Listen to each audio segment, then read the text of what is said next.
Shenanigans, and welcome back for some more Shelton Shenanigans.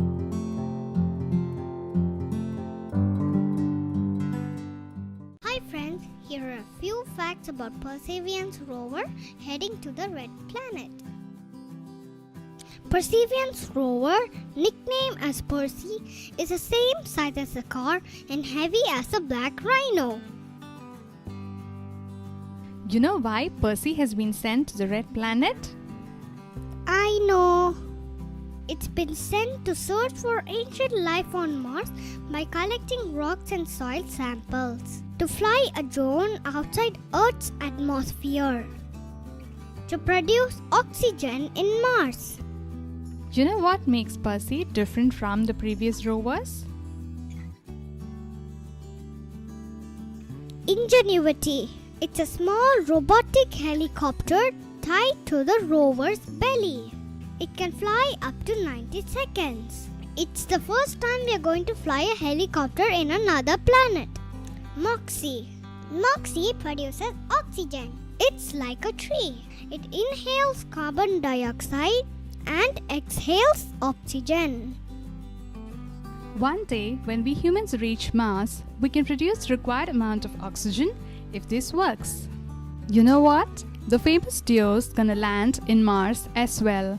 Sherlock, to investigate the past bacterial life forms, with Watson, a camera to take closer pictures of rocks. Percy has 2 microphones. we shall make it possible for our robots to not only touch, but finally Hear the sounds of Mars. Isn't that exciting?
Let's learn more about the rover's mission once it lands on Mars.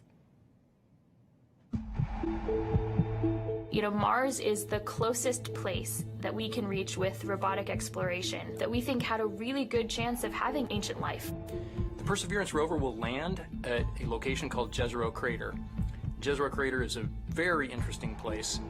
It's a crater that once held a lake.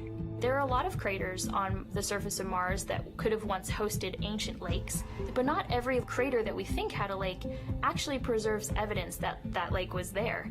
It had an inflow channel and it had an outflow channel. That means it was filled. The crater was filled with water. In Jezero, we have probably one of the most beautifully preserved delta deposits on Mars in that crater. This is a wonderful place to live for microorganisms, and it is also a wonderful place for those microorganisms to be preserved so that we can find them now so many billions of years later. There is no other place on Mars that has the unique combination of a lake setting, a beautifully preserved delta, and the diverse mineralogy that we have in Jezero crater. So it's truly a special landing site. The major goal of the Perseverance mission is to investigate astrobiology on Mars, and in particular, to address the question of whether life ever existed on Mars. The Perseverance rover starts with a design that's very similar to Curiosity. We've added to it a whole new set of science instruments. And these science instruments were purposefully selected to help us in the search for biosignatures. We're going to be taking microphones with us. For the first time, we're going to have that human sense on another planet. Perseverance carries with her a grand experiment in spacefaring technology, a helicopter, the name of which is now Ingenuity. One of the major upgrades that Perseverance has from Curiosity is that it's able to self-drive for a distance of up to 200 meters per day.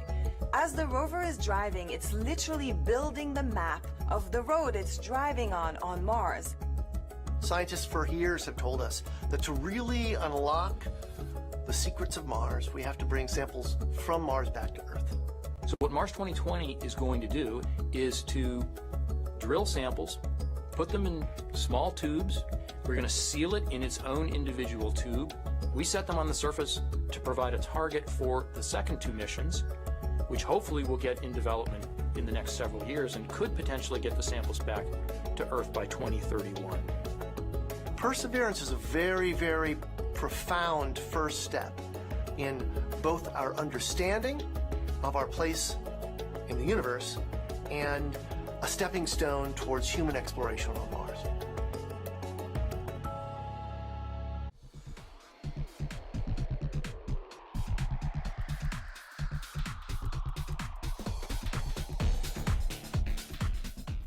We're now going to take a student question for you from Livia. Hi, my name is Livia, and my question is, what made you want to study Mars, and why are you working so hard and willing to wait so long for a sample? Thank you. Oh, Olivia, that is such a great question. And I enjoy Mars just because it can tell us so much about how our solar system formed and evolved. All of the planets can tell us different parts of that story, and Mars is a really key piece of that. And one of the main reasons we're willing to wait so long to get the sample back is that we've got great new scientists that are all about your age, and in about 10 or 15 or 20 years, you'll be the generation that's going to actually get to work with these samples. When they come back, you'll be the scientists and engineers that will be the next generation to change how we think about Mars and how we think about life in the solar system. That was a great question, Lori. Reach for the stars, future little scientists and engineers. Thank you so much for joining us here today, Lori. Hi, I'm Laura. And my question is, why was Mars able to sustain lakes and rivers ages ago, but cannot now? Isn't it cold enough to make water, and isn't it always? Thank you. Yeah, that is such a great question. And one of the things that protects our atmosphere here on Earth and allows liquid water to be stable on our own planet is the fact that we have a magnetic field protecting that atmosphere. We think that Mars lost its magnetic field way back billions of years ago and left the atmosphere exposed to things like solar winds and cosmic rays that basically blew that atmosphere away. And once that happened, liquid water wasn't stable on the surface of Mars anymore. It was too cold and the pressure was too low. And so now Mars is not capable of supporting liquid water and likely not capable of supporting life at its surface. Well, thank you so much to Vara for that great question, and a big shout out to all the kids that are watching out there today. Now, you might know our next guest from shows like Emily's Wonder Lab. Joining me now is Emily Calandrelli. Thank you so much for being here with us today. Hi, thanks so much for having me. Now, you are very passionate about getting kids interested in science and space exploration. Why do you think kids are so excited about space? Well, I know the reason I'm excited about space, and I think it's the same reason that many others are excited about space, and it's that the people in the space industry work to answer two of the biggest questions that humans have ever asked. Are we alone in the universe, and where did we all come from? And by sending a rover to Mars, we are gaining evidence for the answers to these questions, more evidence than we ever had before, and I think that's so exciting. It is, and I know you get loads of interesting questions from kids. Have you gotten any about Mars specifically? Oh my gosh, yes. Everybody loves Mars. It's in movies and books and TV shows, and everybody loves Mars. So one of the things that I get asked a lot is that, it's called the red planet. Why is it red? Well, it's red because it's literally rusty. The top layer of soil on Mars has iron oxide in it, or rust, and rust has that brownish red color. So it's red because it's rusty. And also because it's red, they ask, is it red hot? Is it really hot on Mars? And well, no, actually, it's colder than the Earth. It's farther away from the sun. So as you would imagine, it's a little bit colder than the Earth. It also has a really thin atmosphere. So the heat that it does have, it has a hard time keeping in. And so it's a little bit colder. But then I also get asked, what would I weigh on Mars? That's a really fun question. So on Mars, it's a little bit smaller than the Earth, so the gravity there is weaker. It's about 3/8 the gravity that we have here on Earth. So if you weighed 100 pounds here on Earth, you'd weigh 38 pounds on Mars, or 100 kilograms here on Earth, 38 kilograms on Mars. Those are all super fun. I think even some adults want to know the answers to those questions, Emily. Now, why do you think it's so important to educate kids about science and give them that great foundation? Well, science is the language of nature, and learning about science and learning how to think like a scientist means you are learning how to systematically seek out truth in the world. You are learning the scientific method. You're learning how to be a critical thinker. And honestly, those skills are great for whatever you end up wanting to do in life. True. If you want to be a scientist or an opera singer, that holds true. And what are you most excited about today? I mean, humans are launching a robot to Mars. That doesn't happen every day. I think in all of the hecticness that is going on today and all of the nerves, I just hope everyone can take a moment to sit back and remember that we live in a time when humans have the ability to send a robot to another planet. And that's so cool to me. It is very cool, Emily. Take a deep breath. Thanks for joining us here. Thanks for having me. Now, we just heard Perseverance team leaders thank the cruise team for their work in guiding the rover to Mars. Now, did you know the rover name and Mars helicopter name came from students? Well, a couple weeks ago, Marina was able to catch up with them. Earlier this year, NASA and our partners held a nationwide essay contest to name our Mars rover. Alex Mather, a 7th grader from Springfield, Virginia, submitted the winning essay that was selected by NASA from a field of more than 28,000 entries from K through 12 students in every state in the U.S. Vanessa Rupani's essay for Ingenuity was so compelling, NASA thought it would be a perfect name for the history-making helicopter, a technology demonstration carried aboard the Perseverance rover. Alex and Vanessa join us now. Welcome, you guys. Hello, space nerds. Hi. Now, you got to go to Florida and watch the launch live back in July. Alex, what were you feeling as you saw that rocket launch into the sky? I read a log of books written by astronauts, and every single one of them always talks about the raw power behind the space launch. And I definitely feel like watching the launch invoked that sense of inspiration mixed with anticipation, along with that rumble in my chest. That's very inspirational, and I'm sure that you have had many conversations with your classmates since this all began. Now, what kind of questions have they asked you? I got some people asking me about what this helicopter is, what this rover is, what are they actually going to do. So I love that this whole experience sparked a greater interest in the mission in my community. Why do you think it's so important for kids to be inspired by space exploration? Because space is the future, and kids are the future. Learning about space and watching the story of humanity spread to the stars happen is watching the future happen and seeing history unfold. The best way to keep our home safe and protect our planet is to learn from the worlds around it. So I think it's really important for the next generation of scientists to be engaged in that type of exploration to make our home the best place it can be. Now, speaking of the future, what has your life been like since naming the rover and helicopter? Has it sparked any future aspirations for the two of you? Oh man, I am currently applying to a science and technology school for high school. Hoping for a NASA internship sometime along the way, with my ultimate goal being to join the incredible team of scientists and engineers who are about to make this happen. This whole experience has definitely shown me that I want to go into the space industry. I came home from Florida, did all my college applications, and checked aerospace engineering on all the boxes. I mean, the whole time we were there, I was thinking, why would anyone want to do anything else? So true. And the best of luck to both of you. Thank you so much for joining us here today, Alex and Vanessa. Thank you for having us. Thank you so much. I had a great time.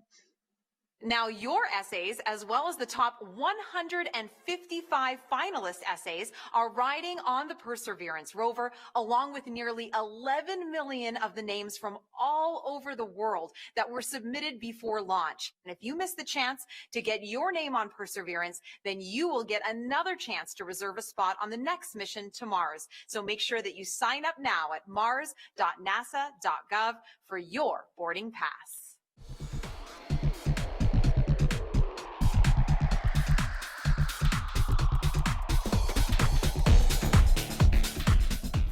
Well, Jezero crater is a location on Mars that has intrigued scientists for years.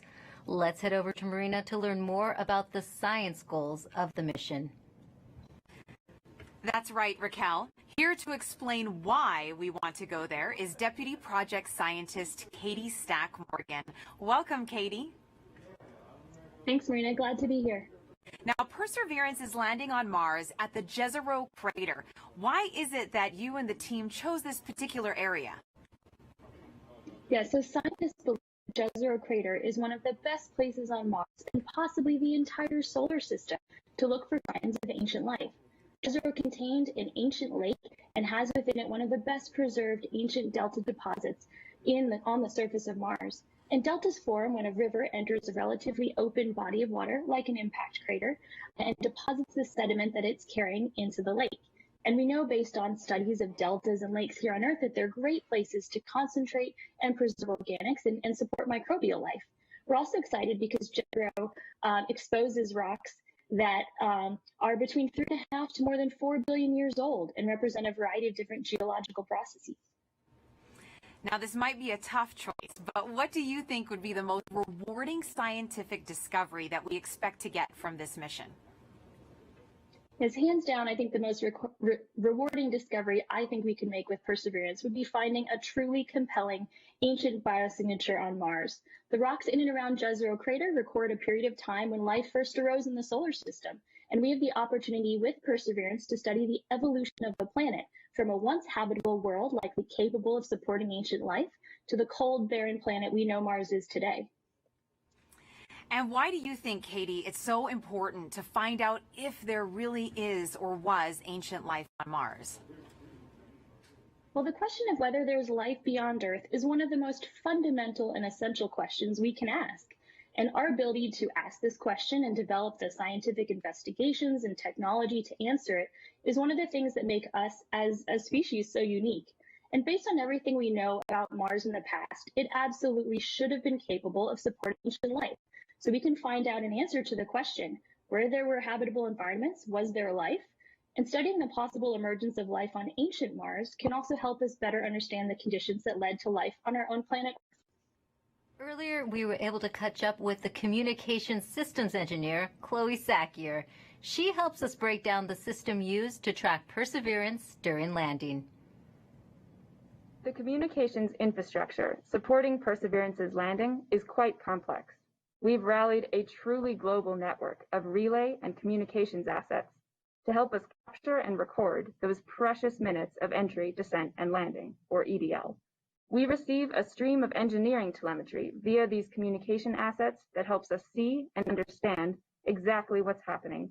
Perseverance sends direct-to-Earth X-band tones, each of which provides us with indications of critical entry, descent, and landing events. During entry, descent, and landing, we have 2 Mars orbiters listening for the ultra-high frequency, or UHF, signals from Perseverance. These orbiters relay these signals to deep space network stations on Earth, Madrid in Spain, and Goldstone in California.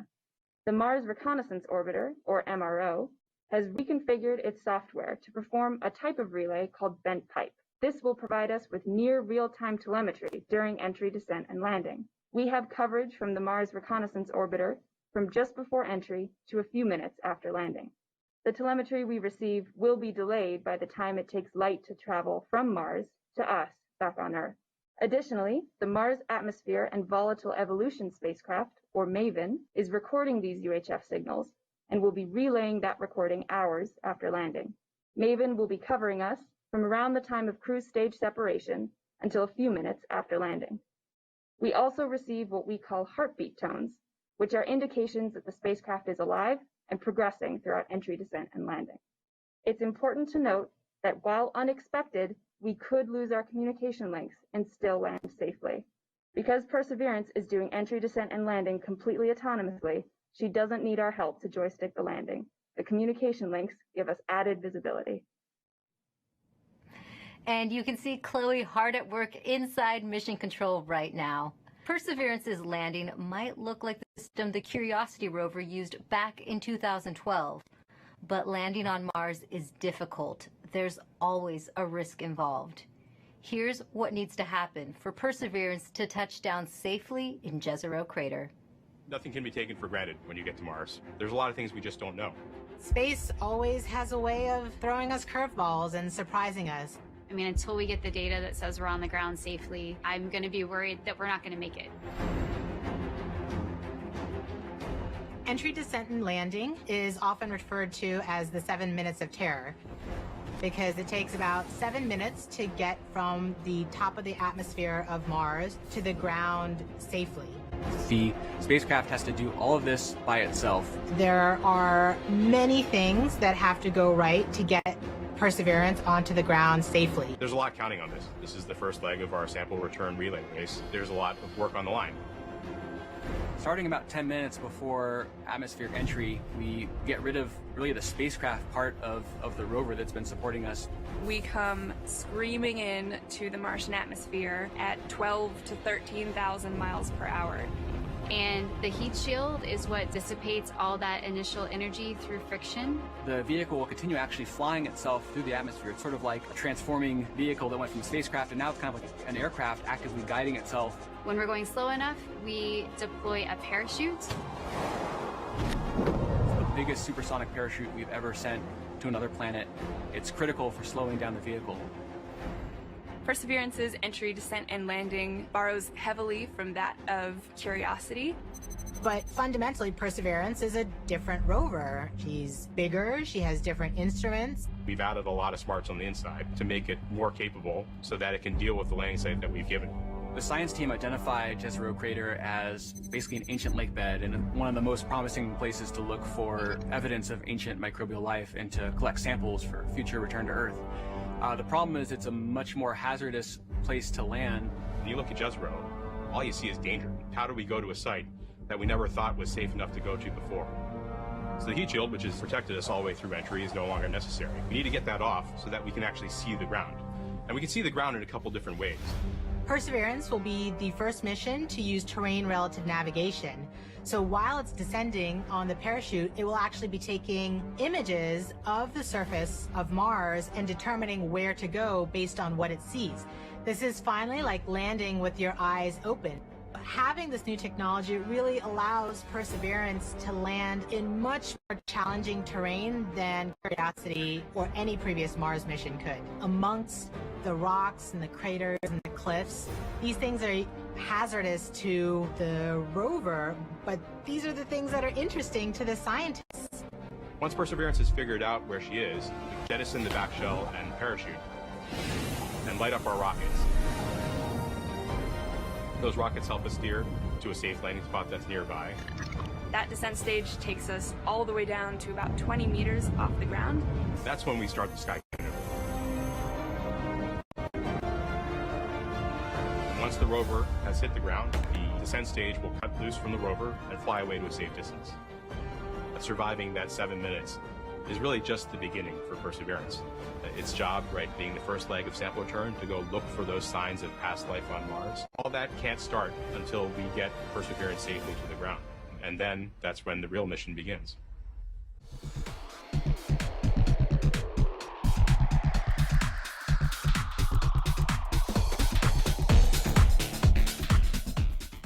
And Perseverance is about to reach another important milestone. Swati, can you tell us what is happening? We are at a milestone where the operations team determines whether they're ready to turn off the transmitter to Perseverance. Turning off the transmitter is like taking your hands off of the wheel. At this point forward, Perseverance would be on her own to execute entry, descent, and landing over 500,000 lines of code. Let's listen in. Go. Propulsion. Go. Art lead. Go. Team chief. Go. Ace. Go. Launch cruise phase lead. Go. Deputy mission. Go. EDL phase lead. Go. Mission assurance. Mission assurance is go. Chief engineer. Chief is go. Project manager. Projects go. Mission manager. All stations are go for transmitter off. Copy flight. Go for transmitter off.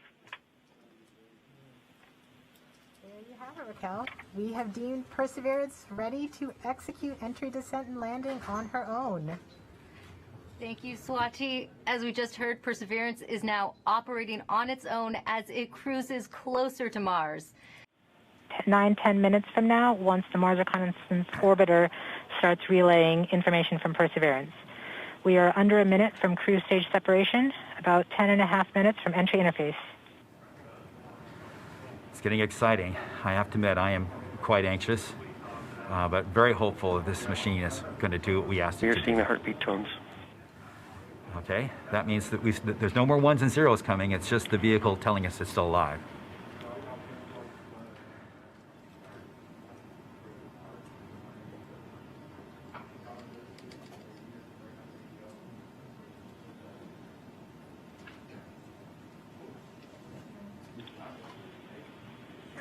We have indication that cruise stage separation has been confirmed by the spacecraft.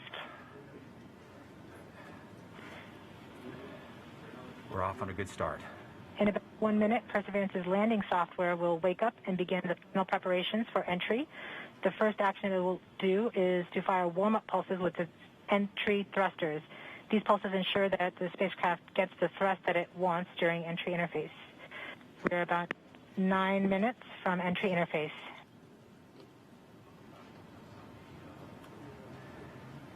Okay, so now the vehicle's on its own. It's turning itself into the direction of facing the heat shield toward Mars, and will eventually hitting the top of the atmosphere. We're not far away. This is going to go very quickly from here on out.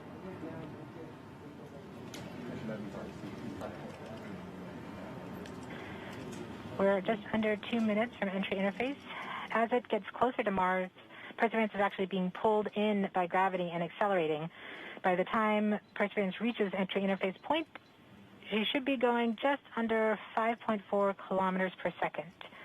We're at about 90 seconds from entry interface and standing by for Mars Reconnaissance Orbiter to pick up the telemetry.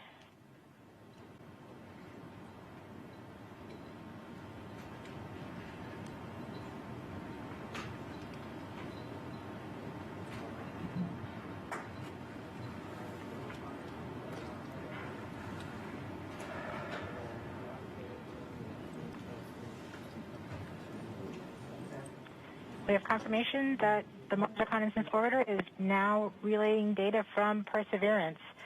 We're about 30 seconds from entry interface. Perseverance is going about 5.2 kilometers per second and is about 190 kilometers altitude above the surface of Mars. Confirm your jet data flow.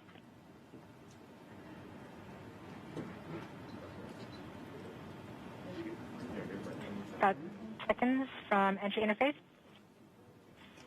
5.3 kilometers per second and an altitude of about 150 kilometers from the surface of Mars.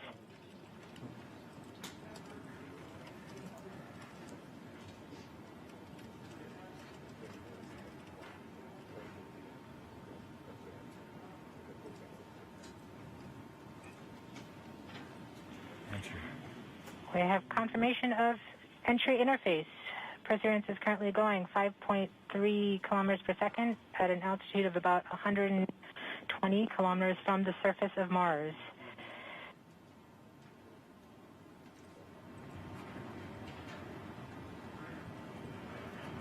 The spacecraft is now waiting until it begins feeling the atmosphere of Mars slow it down. Once there is enough atmosphere, it will start controlling its path to the landing target. MRO's reporting good telemetry log. We are coming upon the straighten up. We are starting the straighten up and fly right maneuver, where the spacecraft will jettison the entry balance masses in preparation for parachute deploy and to roll over to give the radar a better look at the ground. The navigation has confirmed that the parachute has deployed, and we are seeing significant deceleration in the velocity. Our current velocity is 440 meters per second at an altitude of about 12 kilometers from the surface of Mars.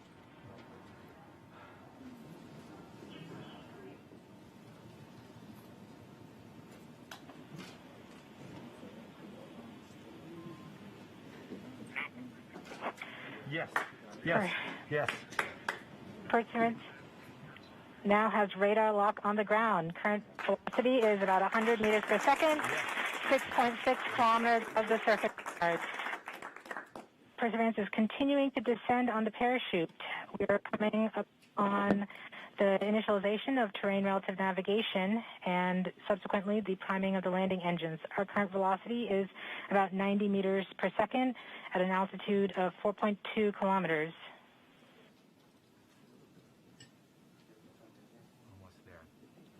We have confirmation that the lander vision system has produced a valid solution and part of terrain relative navigation. We have timing of the landing engines. Current velocity is 83 meters per second at about 2.6 kilometers from the surface of Mars. We have confirmation that the back shell has separated. We are currently performing the divert maneuver. Current velocity is about 75 meters per second at an altitude of about a kilometer off the surface of Mars. TRN Safety Bravo. We have completed our terrain relative navigation. Current speed is about 30 meters per second, altitude of about 300 meters off the surface of Mars. Skycrane maneuver has started, about 20 meters off the surface.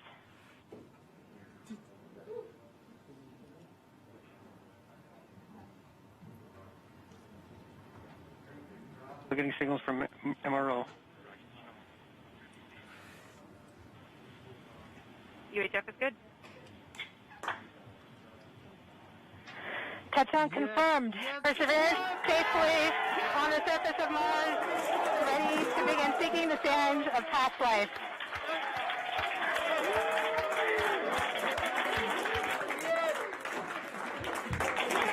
At this point, the descent stage has flown away to a safe distance. Perseverance is continuing to transmit direct through Mars Reconnaissance Orbiter to Earth.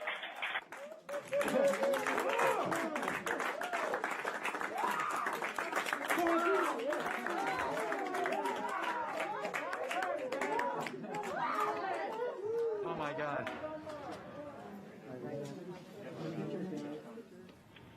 We have just heard the news that Perseverance is alive on the surface of Mars. Congratulations to the mission. And looks like we have some more news in. It looks like we're getting the first image.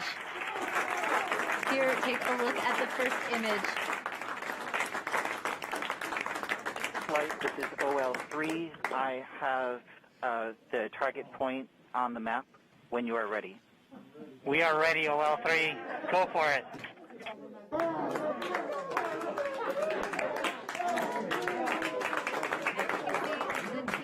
Just put the first image from Perseverance on the surface of Mars. Now, it comes from the engineering cameras known as the hazard camera. This camera is mainly used to help the rover drive safely around Mars, and we will get higher resolution photos later in the day. Look at that, right? You get the safe.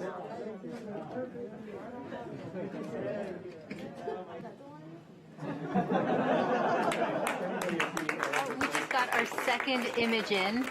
Our second image is in. Okay, these we have a camera in the front and rear of the spacecraft. They're near the ground, so these are pretty close. So you can see the wheels there, and they're a little dirty because we've got glass covers over these cameras. But we took these seconds after landing, so there's still dust in the air from our landing event. So this is happening. This happened just seconds ago. Just arrived, and this is really amazing. And we even know where we landed. This is the most amazing thing. The vehicle has told us where it's landed because it figured it out. This is a sign. NASA works. NASA works. And when we put our arms together and our hands together and our brains together, we can succeed. This is what NASA does. This is what we can do as a country on all of the problems we have. We need to work together to do these kinds of things and make success happen.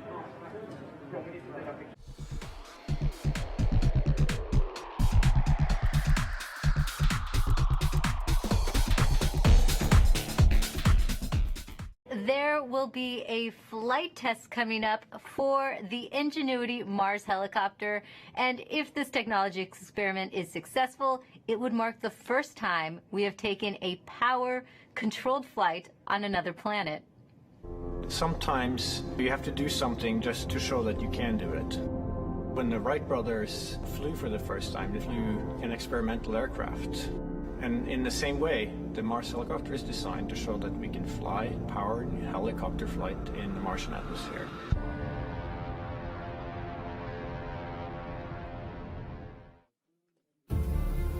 From day one, this was the unwavering dream of our team, to get our helicopter launched to Mars so that we can get that opportunity to do that very first rotorcraft flight test in the actual environment of Mars. It's extremely difficult to fly at Mars because the atmosphere is so thin. Compared to Earth, at Mars it's less than 1%. So the first and foremost challenge is to make a vehicle that's light enough to be lifted. And then the second is to generate lift. The rotor system has just been very fast. 2,000, 2,200, 2,400, 2,600. We're spinning between 2,000 and 3,000 revolutions per minute, and it takes a lot of energy. So it's that balance of a very light system, yet having enough energy that's needed to spin the rotor so fast to lift, and on top of it, having to design in the autonomy. It has to be fully autonomous from the time it takes off to the time it lands. What we do on the ground is we plan the flights, and so we determine from here where we want the helicopter to go. Our experiment window is 30 Martian days. So we have planned up to 5 flights of incremental difficulty. The very first flight, the main thing is we want to get the legs off the ground, and so we will basically go up about 3 meters, and we'll hover there, and then we'll come down again, and that will be the first, really major milestone. Most of our flights will be at the 3 to 5 meter height. We will be going horizontally again at a few meters per second, probably go out, 50, 70 meters and come back. In successive flights, we'll probably push that further, try to go further. So our priority will be to get back engineering telemetry and not so much images, but I'm sure to return a few, because they'll always look cool. At this point, we've tested all we can on Earth. We have mathematical models that shows how it will fly at Mars, and we've tested it in the simulated environment that we can create on Earth. It really is time now to do the real flight test at Mars. Nothing is a given, but we have done everything we can in terms of a test program here on Earth. The vehicle's performing extremely well so far. It's been doing exactly the right thing, even right now when it's bolted onto the Perseverance rover. So there's a very good chance that we'll pull it off, yes.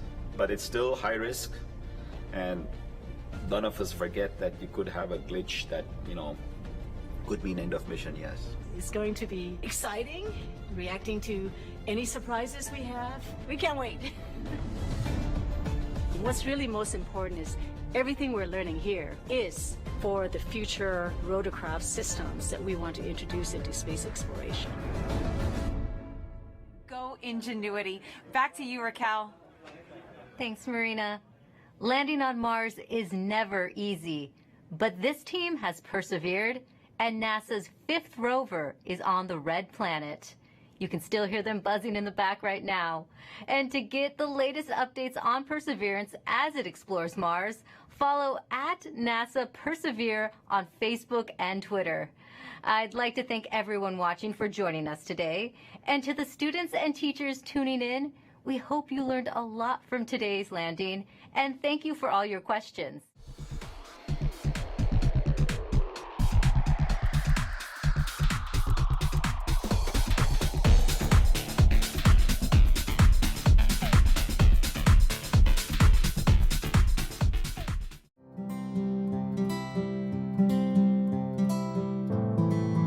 Hey hooligans, and welcome